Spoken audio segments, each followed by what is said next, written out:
Halo Elevators, beberapa hari yang lalu ada penumpang Garuda dari Jakarta ke Melbourne kehilangan iPhone-nya selama penerbangan.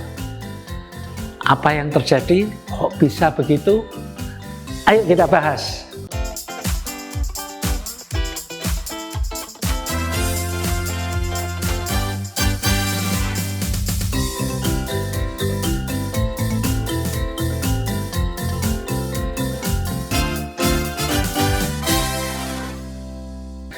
Elevators, media sosial dan media mainstream sedang ramai membahas kasus hilangnya iPhone milik penumpang penerbangan Garuda Indonesia nomor GA716 dari Jakarta Soekarno-Hatta ke Melbourne, Australia. Peristiwa tersebut pertama kali diunggah di Instagram oleh korban sendiri, Bapak Michael Cendara. Penerbangan GA716 berangkat dari Bandara Soekarno-Hatta ke Melbourne pada hari Jumat tanggal 6 Juni 2025 menggunakan pesawat Airbus A330-200. Pesawat tersebut usianya 14 tahun, registrasi Papa Kilo Golf Papa Mike PKGPM. Take off jam 1.55 WIB. Durasi penerbangan 5 jam 45 menit dan tiba di Melbourne jam 11.15 waktu setempat. Penumpang yang menjadi korban namanya Pak Michael Cendara terbang bersama istri dan 2 anaknya yang masih kecil. Memperhatikan boarding pass yang diunggah oleh Pak Michael, beliau mendapatkan alokasi tempat duduk 29G Golf. Itu yang tertera di boarding pass. Namun, menurut penjelasan Pak Michael, ketika boarding, beliau duduk di tempat duduk 30D. Jadi agak bergeser. Informasi yang saya dapatkan, kalau tidak salah, pesawat ini kapasitas 215 penumpang. Tapi pada penerbangan tersebut, hanya ada sekitar 90-an penumpang. Jadi banyak tempat duduk kosong. Nah, Pak Michael kemudian pindah dari 30D ke 32E Eco untuk istirahat. Ingat, ini penerbangan tengah malam. Dan karena baris 32 ini kosong, mungkin beliau bisa tidur sambil selonjor. Ya. iPhone beserta headset dan AirPod menurut Pak Michael diletakkan di saku kursi 30D. Beliau tadinya di 30D, iPhone beserta headsetnya, AirPod diletakkan di saku kursi di depannya. Nah, ketika tiba di Melbourne, Pak Michael mendapatkan bahwa iPhone-nya itu hilang.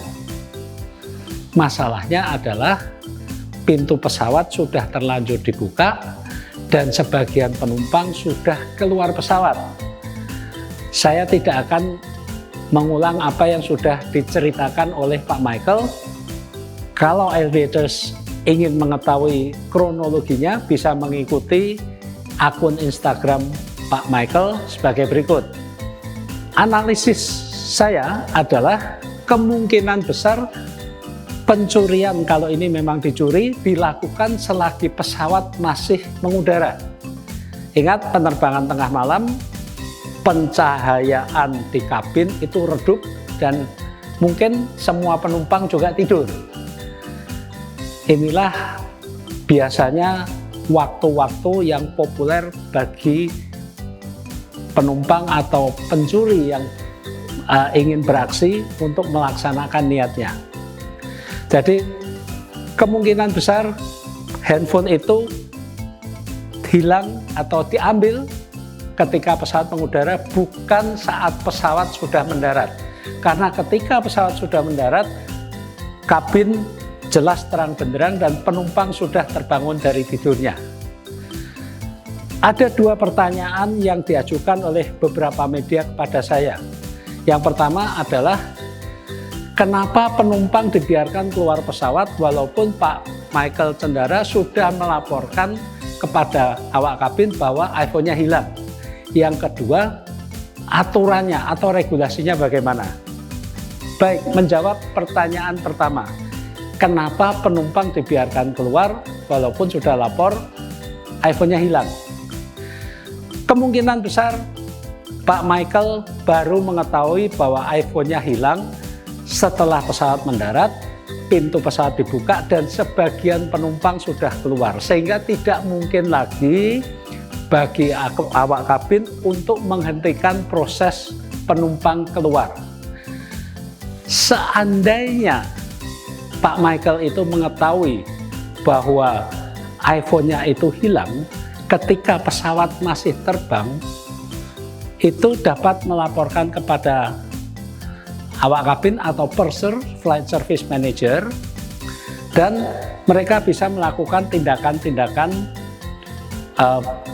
untuk mencari mungkin jatuh, dan kalaupun itu tidak ketemu, dapat minta kepada pilot agar melapor kepada ATC, minta supaya petugas keamanan bandara dan polisi di Melbourne melakukan pemeriksaan sebelum penumpang diizinkan keluar dari pesawat.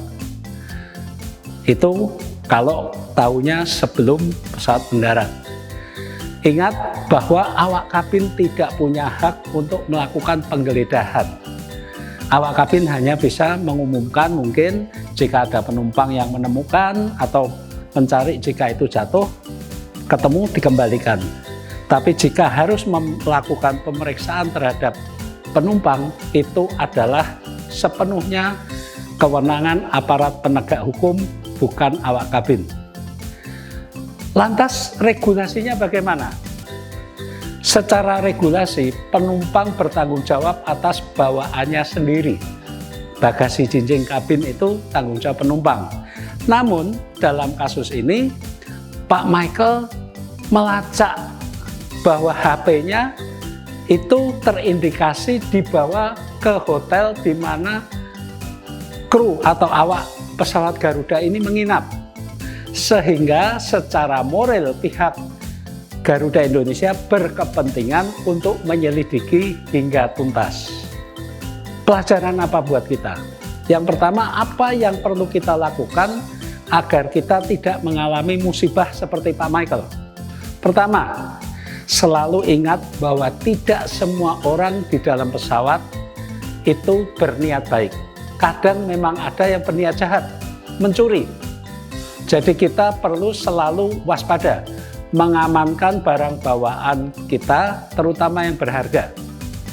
Dalam ruang kabin pesawat sering terjadi pencurian. Kita sering baca beritanya ya, terutama dalam penerbangan jarak jauh dan malam hari, di mana pencahayaan kabin itu redup dan kebanyakan penumpang tidur. Kedua, jangan menaruh HP, tablet maupun dokumen di saku kursi pesawat. Cukup besar resikonya kita lupa mengambil ketika kita tergesa-gesa keluar dari pesawat. Lagi pula, saku kursi pesawat ini dikhawatirkan sering kotor. Saya sendiri pernah mengalami tablet saya ketinggalan di saku kursi pesawat. Kebetulan Garuda juga. Untungnya ketika saya sampai di rumah, saya ditelepon oleh pihak Garuda bahwa tablet saya ditemukan di kursi pesawat. Bagaimana Garuda bisa langsung menghubungi saya? Karena di tablet yang ketinggalan di pesawat itu, saya tempelkan stiker QR code dengan nama dan alamat email dan nomor HP saya, sehingga memudahkan pihak Garuda ketika itu menghubungi saya. Ketiga, ketika kita menaruh tas di kompartemen bagasi kabin di atas tempat duduk, akan lebih aman jika bibir tas atau bagian yang untuk membuka tas itu ditaruh menghadap ke dalam, agar tas kita itu tidak mudah dibuka ketika kita lengah. Konsekuensinya memang ketika kita sendiri perlu mengambil sesuatu dari tas tersebut, agak repot, harus dikeluarkan dulu, diputar balik, baru bisa dibuka. Tapi itu lebih aman daripada tas kita digerayangi saat kita tidur. Kemudian adalah sebelum pesawat mendarat, pastikan semua barang bawaan kita ini sudah terkumpul lengkap dan tersimpan rapi, tidak tercecer-cecer. Pada saat itulah kita melakukan pemeriksaan. Kalau ternyata ada barang yang hilang, segera panggil purser atau flight service manager untuk melaporkan kehilangan tersebut.